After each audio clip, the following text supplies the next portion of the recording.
सभी लोगों का द हिस्टोरिका के इस ऑनलाइन लर्निंग प्लेटफॉर्म पे। आप सभी लोगों की सीयूईटी पीजी की परीक्षाएं शुरू हो चुकी हैं और आप किसी न किसी अपने अ, चहेते यूनिवर्सिटी में जाना चाहते हैं, और जाहिर सी बात है ऐसे समय में बहुत ज्यादा प्रेशर आपके ऊपर पड़ चुका है कि भाई मैं कैसे एडमिशन ले पाऊं, है ना। एनटीए कैसा पेपर बनाएगा, कैसा हमारा एग्जाम जाएगा, आप तैयारी करने के अलावा सारी चीजें सोच ले रहे हैं। तो इसी चीज को ध्यान में रखते हुए हमने सोचा कि उन बच्चों को बुलाते हैं जो फिलहाल में ही, यानी ठीक पिछले साल उन्होंने इस बात को महसूस किया है। तो हमारे साथ जेएनयू, बीएचयू और डीयू, इन तीनों की एक एक स्टूडेंट मौजूद है। वो आपको अपनी जर्नी से अवगत कराएंगे और साथ ही साथ बताएंगे कि कैसे आप जो है वो उन जो प्रेशर है उसको ओवरकम कर सकते हैं। तो हमारे साथ सबसे पहले जुड़े हुए हैं शाश्वत, जुड़े हुए हैं डीयू से। शाश्वत, आपका बहुत बहुत स्वागत है आज के इस सेशन में। नेक्स्ट हमारे साथ पल्लवी जुड़ी हुई हैं जो कि बीएचयू से जुड़ी हुई हैं। पल्लवी, आपका बहुत बहुत स्वागत है आज के इस सेशन में। Thank you sir. और देन फिर हमारे साथ सौरभ जुड़े हुए हैं जो कि जेएनयू से जो है वो अपना मास्टर्स कर रहे हैं। सौरभ, आपका बहुत बहुत स्वागत है। Thank you sir. ओके, तो सबसे पहले जो है वो हम सौरभ के पास चलते हैं और सौरभ से एक छोटा सा जो है वो 5 मिनट का हम जानकारी चाहते हैं।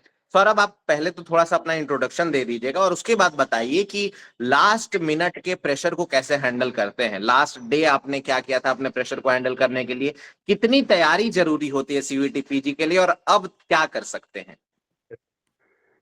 तो मेरा नाम सौरभ भारद्वाज है और लास्ट ईयर मेरे सीयूईटी में मॉडर्न हिस्ट्री से सिलेक्शन हुआ था जेएनयू में, and overall I score 215 marks, 215 marks. हाँ, अब बात करें प्रेशर की, तो सबसे पहले तो ये टाइम सबसे ज्यादा ओवरवेलमिंग होता है, क्योंकि इनिशियल फेज जब हम लोग स्टार्ट करते हैं अगस्त या जुलाई, अगस्त जब भी आप करो, सितंबर अक्टूबर में, तब हमारा जोश और स्पिरिट बहुत हाई होता है। बट लास्ट मोमेंट आते आते ना, मतलब हम लोग बहुत ज्यादा मेहनत कर लेते हैं, फिर लगता है कि इतना ज्यादा वास्ट सिलेबस है, क्या इससे एग्जाम्स में आएगा या नहीं। तो ये फेज मतलब बहुत चैलेंजिंग होता है। बट हाँ, अब अगर जो आप 5 से 6 महीने अगर जो आप अच्छे से मेहनत किए हो, तो ये फेज में आपको बिल्कुल काम रहना है। ये भी नहीं कि बहुत ज्यादा रिवीजन पे ये एम्फेसाइज करना है या बहुत ज्यादा मतलब ज्यादा वीडियोस देखना है, फैक्ट्स रटना है, इन सब पे बिल्कुल ध्यान नहीं देना चाहिए, ना भी आपको मॉक्स लगाना चाहिए। Basically you just have to look for the PYQs. PYQs जो भी 2-3 साल के हैं, 2022 से लेके 24-25 तक का, तो आप बस पीवाईक्यूज पे भी ध्यान दो, क्योंकि पीवाईक्यूज से हम लोग देखते हैं ना कि बहुत ज्यादा रिपीटिशन होता है। तो आप पीवाईक्यूज पे एक पहला फोकस आपका पीवाईक्यूज होना चाहिए। दूसरा फोकस आपको कुछ कुछ थीम्स का रिपीटेशन हो रहा है, जैसे कि सर लोग भी मतलब क्लास में बताते होंगे कि मुगल एम्पायर बहुत इंपॉर्टेंट चैप्टर है, विजयनगर इंपॉर्टेंट चैप्टर है, हरप्पन सिविलाइजेशन का जो आर्किटेक्चर है। तो कुछ ऐसे ऐसे आप थीम्स आइडेंटिफाई करो, जो कि आई थिंक सर ने आई गेस लिस्ट भी प्रोवाइड की होगी, क्योंकि लास्ट ईयर हमें भी लिस्ट प्रोवाइड किया गया था कि ये थीम से क्वेश्चंस आते हैं। तो बेसिकली आप अपना अपना जो भी है अपना टारगेट को बहुत ज्यादा ओवरवेलम नहीं करके, बहुत ज्यादा ओवर एम्फेसाइज किसी टॉपिक्स पे नहीं करना है। कुछ कुछ 3-4 टॉपिक आप आइडेंटिफाई कर लो और पीवाईक्यूज पे थोड़ा सा ज्यादा ध्यान दो। Yes sir. ओके, बहुत बढ़िया। सौरभ, ये तो आपने बता दिया जो बच्चे 6 महीने से तैयारी कर रहे हैं, लेकिन वैसे बच्चों की संख्या 20% है आई गेस। तो 80% वैसे बच्चे हैं जिन्होंने मान लो 1 महीने, 2 महीने या बहुत कम तैयारी की है। तो क्या उनको अभी बहुत स्ट्रेस लेना चाहिए, या जितना उन्होंने तैयारी किया उसमें बेस्ट परफॉर्मेंस की कोशिश करनी चाहिए? अभी वो क्या करें, उनके लिए थोड़ा आप एक बार बताइए। सर ये अगर जो 1 से 2 महीने भी अगर जो तैयारी किया, तो बेसिकली उनका ना ओवरऑल अंडरस्टैंडिंग है सिलेबस पे। अब उनको क्या करना चाहिए कि जैसे कि मैंने मेंशन करा कि कुछ कुछ बहुत इंपॉर्टेंट ये टॉपिक्स होते हैं, ठीक है, आप उसको आइडेंटिफाई करो और वो चेकलिस्ट हो जाना चाहिए कि यहाँ से क्वेश्चन आया तो वो तो मुझे करना है। जैसे मैं कुछ रिकॉल कर पाऊँ, तो कुछ लिस्ट आपने प्रोवाइड किया था, उसमें गवर्नर जनरल्स हो गए, फिर कुछ क्रोनोलॉजी के क्वेश्चंस हो गए, आईएनसी के सेशन हो गए। वो हर साल मतलब मैंने भी लास्ट टाइम एग्जाम दिया था, तो 5-6 क्वेश्चन मतलब एज इट इज डायरेक्ट आए थे इन सबसे। आप इंपॉर्टेंट कमीशन हो गए, सैडलर कमीशन, हार्टॉग कमीशन, जो भी है एजुकेशन पे, पुलिस पे, तो कमीशंस पे आप ध्यान दे सकते हो। न्यूज पेपर एंड जर्नल्स पे, बुक्स एंड ऑथर्स पे, तो आप ये सब कुछ थीम्स पे आइडेंटिफाई कर लो। और इवन सर आपने जो लिस्ट प्रोवाइड किया होगा तो मैं एग्जॉस्टिव बता भी सकता हूँ कि ये टॉपिक्स आपके लिए इंपॉर्टेंट है। एक और चीज आप ये कर सकते हो कि आप बुक्स एंड ऑथर्स तो श्योर शॉर्ट कर लो, और हिस्टोरियोग्राफी पे बहुत ज्यादा ध्यान नहीं देना है। लाइक लास्ट ईयर अब हमें भी कुछ बुक्स आया था एनवायरमेंट एंड एथनिसिटी पे, तो ये सब ना रैंडम बॉम्ब्स है। सीयूईटी में सबसे पहले 75 क्वेश्चंस होते हैं, you just have to target कम से कम 200। और अगर जो आप बहुत अच्छा डिसेंट प्रिपरेशन नहीं किए, तो आपको 170 to 180 टारगेट करना चाहिए। इससे नीचे तो आप टारगेट नहीं करो, क्योंकि आप मून के लिए भी टारगेट करोगे तो आप एटलीस्ट स्टार्स तक पहुंचोगे। तो you just have to target 210 marks. अब इसमें मैथमेटिकल कैलकुलेशन आप करोगे तो 55 से 60 क्वेश्चन आपके सही होने चाहिए, वो भी 50 से आप ऊपर रखते हो तो 25 क्वेश्चन आपको नहीं भी आता है तो आपका काम चल सकता है। तो I don't think, you just have to take pressure. आप अपने प्रिपरेशन पे रिलाई करो, कॉन्फिडेंस रखो, और बहुत ज्यादा मतलब ओवर थिंकिंग नहीं करना है। ये लास्ट मोमेंट पे बहुत ज्यादा पढ़ाई भी नहीं करना है। जो आप पढ़े हो आप अपने टीचर्स पे ट्रस्ट करो, अपने सोर्सेस पे ट्रस्ट करो, और प्रोसेस पे ट्रस्ट करो कि हाँ मैंने 1 महीने 2 महीने भी अगर जो शिद्दत से मेहनत की है तो वो मेरे लिए काम आएगा। बस लास्ट मोमेंट पे आप काम होके रिवाइज करो। रिवीजन पे आपका एम्फेसिस होना चाहिए, और पीवाईक्यूज पे। दो चीज मैं बोलना चाहूंगा, पीवाईक्यूज एंड रिवीजन सबसे इंपॉर्टेंट है। Perfect, thank you so much Saurabh. आपके पास एक बार और हम आएंगे, अभी हम चलते हैं शाश्वत के पास, जो कि डीयू में सिलेक्टेड हो चुके हैं। शाश्वत, आप थोड़ा पढ़ लिया है, ई बुक पढ़ ली है आपकी, उसके बाद नोट पढ़ लिए हैं, क्लास देख लिया है, अपने नोट बना लिए हैं, या कई बार कुछ चीजें इसमें से मिसिंग भी हैं, तो इसमें से कैसे हम लास्ट टाइम में हम ऐसा रिवाइज करें जिससे हमको लग जाए कि नहीं अब ठीक हो गया है तैयारी? शाश्वत।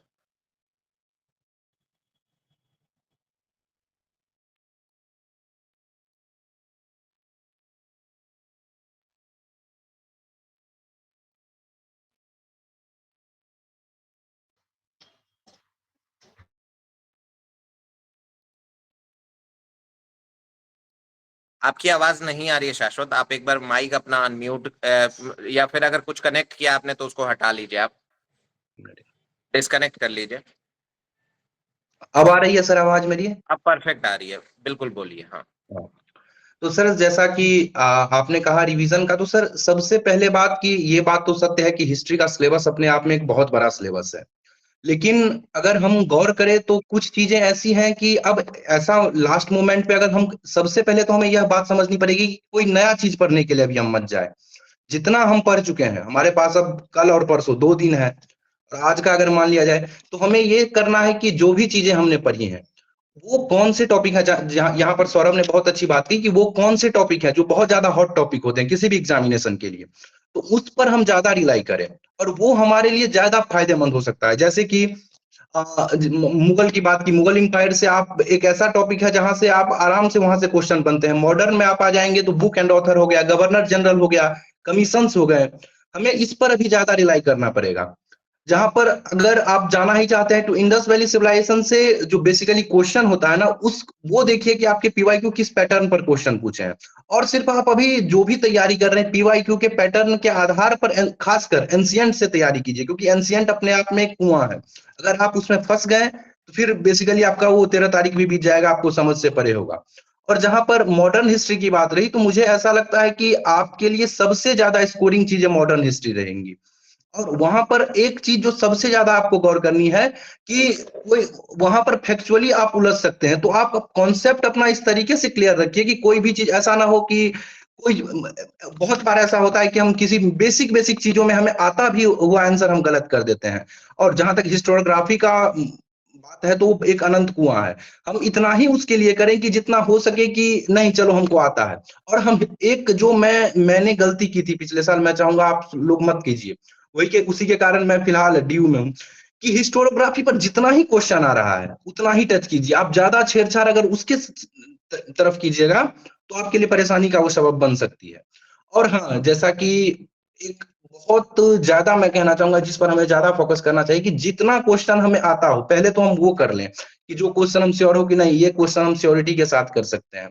और एक सौरभ ने बहुत अच्छी बात कही कि कोई ऐसा नहीं है कि 75 क्वेश्चन हमें करने हैं, हमें क्वेश्चन उतना ही करना है, 60 से 65 क्वेश्चन, 60 क्वेश्चन आप मैक्सिमम लेकर चल सकते हैं।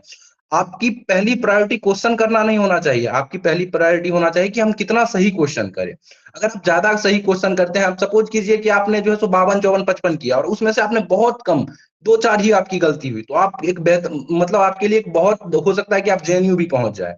तो क्वेश्चन गलत करने पर हम ज्यादा ध्यान ना दें। और दूसरी, अब कोई नया चीज, एक बात, अभी बहुत सारे मैराथन वगैरह आएंगे, बहुत सारा, अब देखिएगा कि 2 दिन 3 दिन में, जो आप तो कम से कम भैया से जुड़े हुए हैं तो भैया को तो पता है कि हमें क्या पढ़ाना है, क्या हमने इन लोगों को किया है।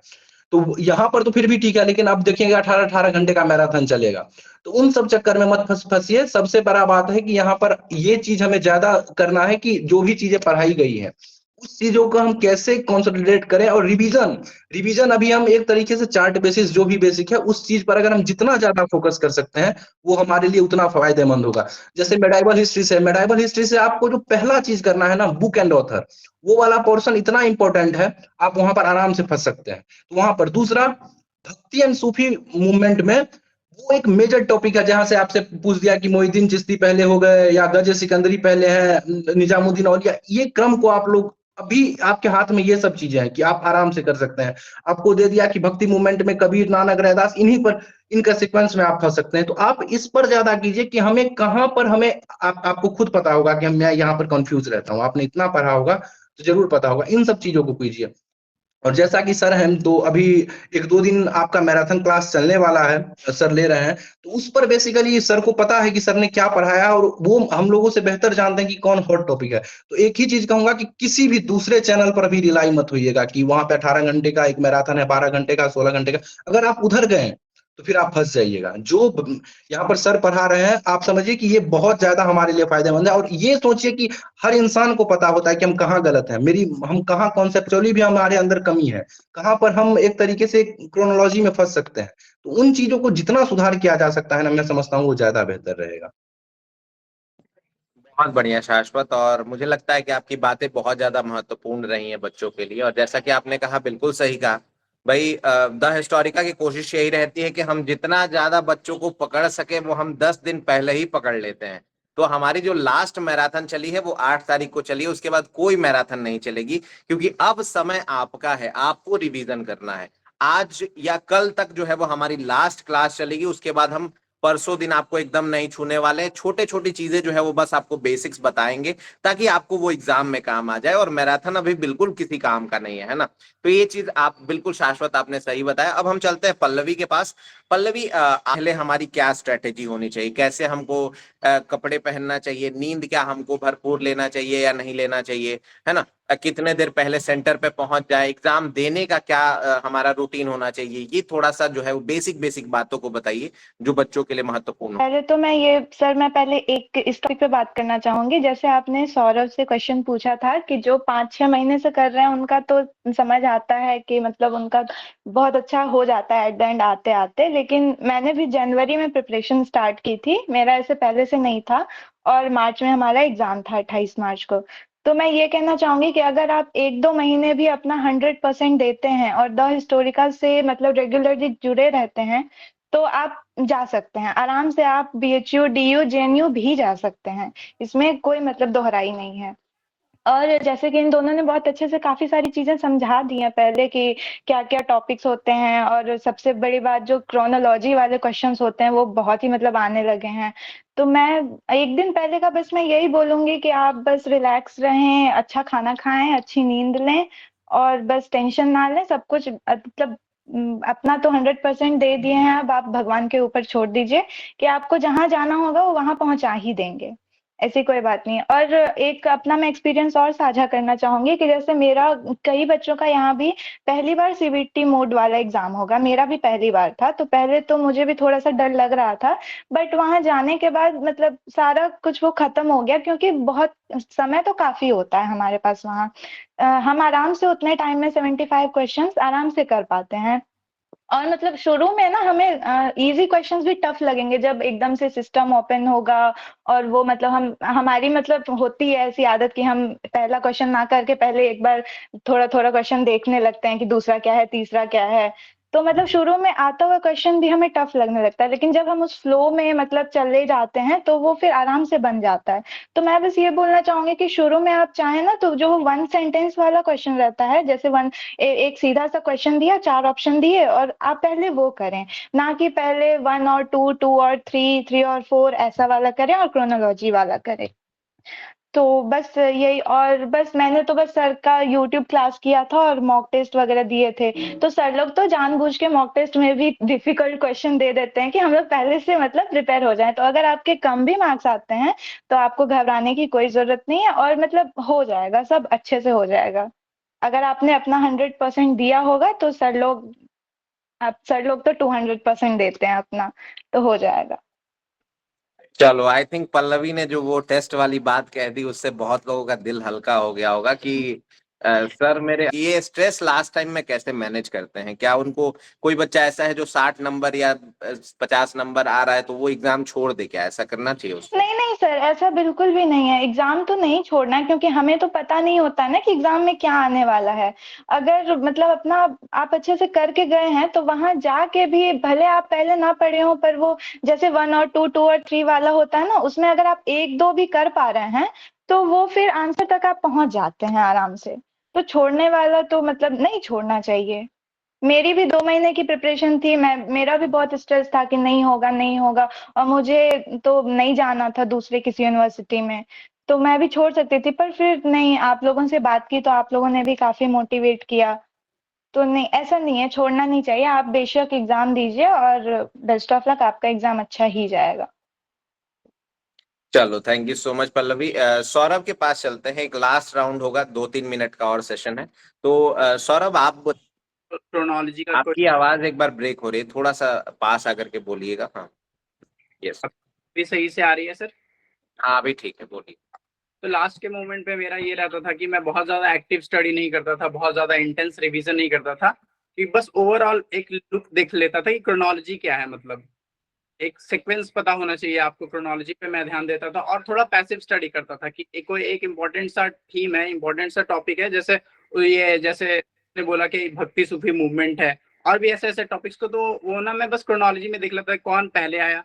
थोड़ा सा मैं मैपिंग थोड़ा इनोवेटिव वे में पढ़ता था कि मैप से पढ़ लिए, डायग्राम से पढ़ लिए, कोई सर्च हुआ तो एक बार इवेंट सर्च करके गूगल पे डाल के अपना जो भी पिक्टोरियोग्राफिकल मेमोरी है उसके अकॉर्डिंग में पढ़ता था। मतलब आप लास्ट के मोमेंट पे ना, मतलब बहुत ज्यादा इंटेंस स्टडी करोगे तो आप खुद कंफ्यूज हो गए, क्योंकि बहुत ज्यादा फैक्ट्स होता है हिस्ट्री में, तो आप डेटा फैक्ट्स के पीछे ना भागकर आप कॉन्सेप्चुअल क्लैरिटी के पीछे जा सकते हो। थोड़ा इनोवेटिव कर सकते हो, बोल बोल के पढ़ना, एक दूसरे से पूछ के पढ़ना अगर जो आपके कोई दोस्त है। और एक और चीज है कि अगर जो आपके कोई अच्छे मित्र हैं जो कि मतलब पॉजिटिव माइंडसेट के, ऐसे बहुत लोग बोलेंगे भाई कि इतना इतना लाना पड़ता है, आप उन लोगों से थोड़ा दूर रहो। जो आपके पास पॉजिटिव पर्सन है, आपके माता पिता हैं, अगर जो वो समझते हैं एग्जाम को, तभी आप बात करो, वरना तो माता पिता को तो आसानी लगता है एग्जाम। तो जो समझते हैं उनसे बात करो। बस ट्राई करो कि थोड़ा चिल रहना है, ये भी नहीं कि मतलब अरे पूरा एग्जाम के लिंकेजेस से भी नहीं हटना, आपको जोन में रहना कि हाँ भाई एक सीट तो मुझे चाहिए।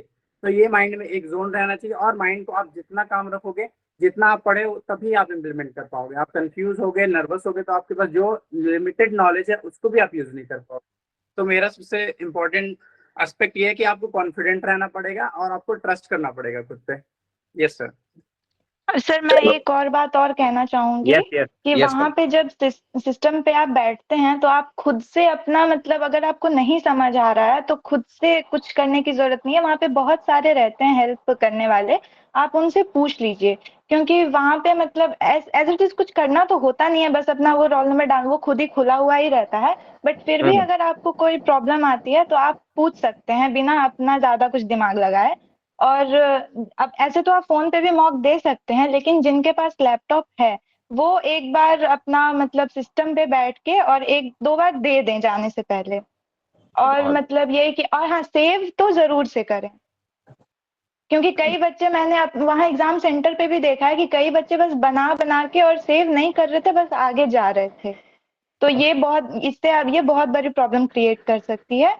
तो ये सब मेरा पर्सनल एक्सपीरियंस था, क्योंकि पहली बार जिनका सीबीटी मोड होगा उन्हें ये सब नहीं पता होगा, तो आप इनका ख्याल रख सकते हैं। चलो, ग्रेट ग्रेट पल्लवी।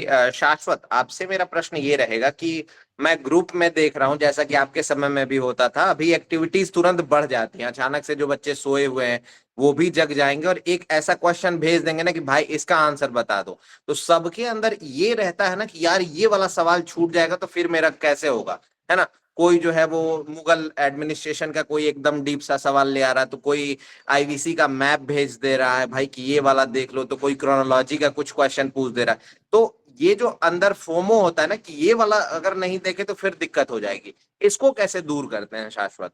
या क्या हर चीज पढ़ना संभव है किसी के लिए? सर ये तो सीयूईटी पीजी है। इवन सर नेट जेआरएफ में भी सब कुछ पढ़ना संभव नहीं है। आप खुद सर निकाले हुए हैं, ये बहुत बेहतर तरीके से आप जानते हैं। एक चीज को देखा जाए तो अगर इंसान स्टैटिकली मैथमेटिकल कैलकुलेशन भी करे ना, तो इंसान अगर 50 क्वेश्चन सही बना के आ जाए, 50-55 क्वेश्चन में से अगर 50 सही उसका हो जा रहा है, तो उसे अपने मनपसंद यूनिवर्सिटी मिल जाएगी। तो सबसे पहले तो ये समझना है कि 75 क्वेश्चंस है, आप चाहकर भी पूरे नहीं बना सकते, और कम से कम देखिए इस चीजों को ध्यान रखना पड़ेगा कि कुछ क्वेश्चन आपके दायरे के बाहर के ही होंगे। ये सिर्फ इस एग्जामिनेशन में नहीं है, हर एग्जामिनेशन का है। आप जो है सो जेई दीजिए या आप नीट दीजिए, कुछ ऐसे क्वेश्चन होंगे ही, तो आपको उनसे लड़ना नहीं है। अगर आप उनसे लड़ने में चले गए तो हो सकता है कि आपकी जितनी भी इधर मेहनत करना है तो आप फिर उससे बहक जाएंगे। आपको अब ये फोकस करना है कि पैटर्न क्या है। हमें सीयूईटी के पैटर्न पर फोकस करना है। हमें पता है सीयूईटी जो है सो किस तरीके से एडमिनिस्ट्रेशन उसका पैटर्न है, उसका गवर्नर जनरल पैटर्न है, उसका कमीशन पैटर्न है, उसका बुक्स एंड ऑथर मेडाइवल का खासकर पैटर्न है, उसका क्रोनोलॉजी पैटर्न है। हमें पैटर्न ये फोकस करना है कि हमें अब कहीं से कोई क्वेश्चन आ गया तो फिर तो हो सकता है कि अब हम कोशिश करें कि हम पूरा बना लेंगे, हम नेट जेआरएफ का पीवाईक्यू से भी क्वेश्चन सॉल्व करें। नहीं, ये सब कुछ नहीं करना है। हमें सिर्फ ये करना है कि हमने अब तक जितना पढ़ लिया है हो गया है। अब हमको ये देखना है कि हम कौन सा तरीका अपनाएं जिससे हम ज्यादा से ज्यादा क्वेश्चन वहां पर कर सकते हैं। और अभी पैनिक होने की कोई जरूरत ही नहीं है, क्योंकि आपने जो करना था आपने कर लिया। आपके पास अब लास्ट चांस ये है कि आप चीजों को अरेंजमेंट अपने तरीके से कर लें। और हाँ, एक और चीज, इंसान आपके हाथ में कुछ भी नहीं है, लिटरली कुछ भी नहीं है। नहीं जेएनयू जाना, नहीं बीएचयू जाना, नहीं डीयू जाना। आपको इस पर छोड़ देना चाहिए पहली बात तो अपनी मेहनत, और दूसरा कम से कम ये सोचना चाहिए कि कुछ ना कुछ कोई ऐसी शक्ति है जो हमारी मदद करेगा, वो हमारे जीवन को हमसे बेहतर जानता है। और आप जब इस तरीके से सोचेंगे तो कम से कम एक चीज तो होगा ही कि साइकोलॉजिकली फियर आपके अंदर कम जरूर होगा। और अगर आप स्ट्रेस मोड में जाएंगे एग्जामिनेशन हॉल में तो वो ज्यादा नुकसानदेह है आपके लिए, कि आप ये सोच कर जाए कि जो भी होगा बेहतर होगा। और आप स्ट्रेस लेने की तो कोई बात ही नहीं है। आपने अपने तरीके से जिद, कोई 2 महीने पहले, कोई 6 महीने पहले आपने बेहतर किया। और हाँ, ऐसा बिल्कुल भी मत सोचिए कि कोई 6 महीने से कर रहा है तो उसका पूरा तैयारी है और मैं 2 महीने से कर रहा हूं तो मेरा कम है। हर इंसान अपने आप में अनोखा होता है। मैं ऐसे कई लोगों को जानता हूं जो 2 महीने तैयारी करके भी जेएनयू में है, और कई लोग ऐसे हैं जो हमारे साथ हैं, कई लोगों का नहीं भी हुआ 6-6 महीने वालों का। तो आप इस चीजों पर ज्यादा फोकस करें। आप अपने आप में अनोखे हैं, किसी से कंपैरिजन मत कीजिए। और वहां पर आप रिलैक्स माइंडसेट के साथ जाइएगा, कि जैसे आप कहते हैं ना कि आप क्रिकेट मैदान पर उतरते हैं कि हमको खेलना है, मजा आना चाहिए, हम खेलने के लिए उतरे हैं। और स्ट्रेस, क्योंकि वहां पर अगर आप स्ट्रेसफुल हो जाइएगा तो आप सही क्वेश्चन को गलत करके आ जाइएगा। मुझे पता है कि आप सब लोग बहुत बेहतर जानते हैं, आपको सब कुछ पता होगा, लेकिन वही ए से बी, बी से सी, इसी में आप उलझ जाइएगा। तो ये काम बिल्कुल नहीं करना है। चलो बहुत बढ़िया शाश्वत, आपकी एक एक बातें जो है वो कहीं ना कहीं, आप तीनों लोगों की मैं कहूंगा एक एक बातें जो है वो बच्चों के लिए बहुत रिलैक्सिंग साबित हो रही होंगी। पल्लवी, आपसे इस सेशन का आखिरी सवाल मेरा ये रहेगा कि अंतिम समय में आप क्या बच्चों को सजेस्ट करेंगी, और साथ ही साथ एग्जाम आपका कैसा गया था ये बताइए। मतलब एक बार क्या होता है ना कि जैसे एक बच्ची है नम्यता नाम से, वो जेएनयू में है अभी, लेकिन जैसे ही उसका एग्जाम हुआ वो रो के कॉल की थी कि सर मेरा एग्जाम अच्छा नहीं गया है। तो अच्छा एग्जाम किसको कहते हैं, ये थोड़ा सा बताइए जरा बच्चों को, और अंतिम सजेशन क्या होगा आपका। सर पहले तो मेरा अंतिम सजेशन यही होगा कि जैसा कि शाश्वत और सौरभ ने बहुत अच्छे से पहले ही समझा चुके हैं उन दोनों ने, तो मैं तो बस यही बोलूंगी कि उन दोनों की बातों पर ही आप रिलाई करें और बिल्कुल भी पैनिक ना करें। मतलब काम रहें, रिलैक्स रहें। और हाँ, इस बात से तो टोटली अग्री करते हैं सब लोग कि हमारा मेहनत तो होता ही है और गॉड्स प्लान भी होता है। उन्हें आपको जहां पहुंचाना होगा वो आपको पहुंचा ही देंगे। और बात रही एग्जाम अच्छा होने की, तो मैं भी जब एग्जाम देके आई थी तो मुझे जेएनयू के डिप्रीविएशन पॉइंट के बारे में नहीं पता था। तो मैं भी एकदम मतलब वैसे ही हो गई थी, इमोशनल सी हो गई थी कि नहीं मेरा तो नहीं होगा, कुछ नहीं होगा, कुछ नहीं होगा, मेरा तो बीएचयू में भी नहीं होगा। डीयू मुझे जाना नहीं था तो बस बीएचयू में होगा नहीं, तो मेरा भी ऐसे ही था। बट आप पहले से नहीं सोच सकते हैं कि आपका क्या होगा क्या नहीं होगा, जब तक कि वो कट ऑफ नहीं आ सकती है। और हमारा तो ये भी अच्छा है कि हमारे यहाँ मतलब जेएनयू में तो खैर 2 ही, मतलब फर्स्ट कट ऑफ में ही जिनका हो गया उनका ही हो गया। और डीयू और बीएचयू में तो ऐसा भी है कि 3-3 4-4 कट ऑफ आती है, तो आपको अपना होप नहीं खोना है। और बहुत बड़ा कैटेगरी का भी इम्पैक्ट पड़ता है कि आप किस कैटेगरी से बिलोंग करते हैं। लेकिन फिर भी अगर आप, उन लोगों ने जैसे बताया है कि 50 क्वेश्चन, बस आपको ये ध्यान रखना है कि जो सब सही कर रहे हैं वो गलत नहीं होना चाहिए आपका। बाकी मतलब उन्हें भी तो आप मतलब बाहर ही करना है ना। अगर 75 के 75 इजी क्वेश्चन ही दे देंगे तो फिर वो कट ऑफ कैसे बनाएंगे। और इतनी ज्यादा मतलब कंपटीशन है, फिर नहीं हो पाएगा, सबको ही मिल जाएगा। तो बस वही कि बस आप सही करने पे ध्यान दीजिए। और एक क्वेश्चन 4 मार्क्स बहुत मैटर करता है। कि आपका अगर गलत हुआ तो 5 नंबर तो गया, 5 नंबर में तो बहुत कुछ हो जाता है। कई बार तो कट ऑफ में हमने ये भी देखा है कि दूसरे कट ऑफ और पहले कट ऑफ में 1 या 2 मार्क्स का ही डिफरेंस होता है। तो बस यही मैं भी बोलना चाहूंगी कि गॉड्स प्लान पे भरोसा रखिए, मेहनत आपने किया है, सर लोगों ने अच्छे से पढ़ाया होगा और सर लोग मतलब इतने अनुभवी हैं कि वो उसी हिसाब से पढ़ाते हैं कि एग्जाम कैसे होता है। मैं अगर बोलूँ तो अगर मैं हिस्टोरिका से नहीं जुड़ी रहती तो मैं आज यहाँ बीएचयू में नहीं होती, क्योंकि एक तो इतने लास्ट में मैंने प्रिपरेशन स्टार्ट की, मुझे कुछ पता नहीं था, एकदम लास्ट मोमेंट पे लगा कि हाँ चलो ठीक है देते हैं, और 2 महीने में फिर भी सर लोगों ने, और ऐसा भी नहीं है कि मैंने मतलब बैच लिया था, जो लोग बैच लिए होंगे उन्हें तो मतलब डरने की कोई जरूरत ही नहीं है। उनका तो मतलब अगर वो खुद अपनी तरफ से पूरा मेहनत करेंगे तो उनका तो हो ही जाना है। जब मैंने यूट्यूब और लास्ट में मैराथन जो सर लोगों ने लिया था वो तो काफी हेल्पफुल रहा था हमारे लिए। अभी तो सर लोगों ने बोल दिया कि पहले ही ले रखे, हमारे टाइम में तो पिछले साल 1 दिन पहले तक चला था, तो वो काफी हेल्पफुल, और मतलब 4-4 बजे तक सर लोगों ने लिया था, मतलब जितना डेडिकेशन हम दिखाते हैं उससे कहीं ज्यादा ये दोनों सर, मतलब सर ग्रेट हो आप लोग सर, मतलब बहुत मेहनत किया था आप लोगों ने पिछले बार भी। चलो तो चलो, thank you so much 4-4 Pallavi. और बिल्कुल आपके सजेशंस बिल्कुल काम लायक हैं, और आप सभी लोगों का भी बहुत बहुत धन्यवाद इस सेशन को देखने के लिए। और आई होप कि आपका एग्जाम अच्छा जाए। अगर आपने तैयारी की है बाबू तो उस पर विश्वास रखना, बिल्कुल आपका एग्जाम अच्छा जाएगा। सौरभ, पल्लवी और शाश्वत, आप तीनों का बहुत बहुत शुक्रिया।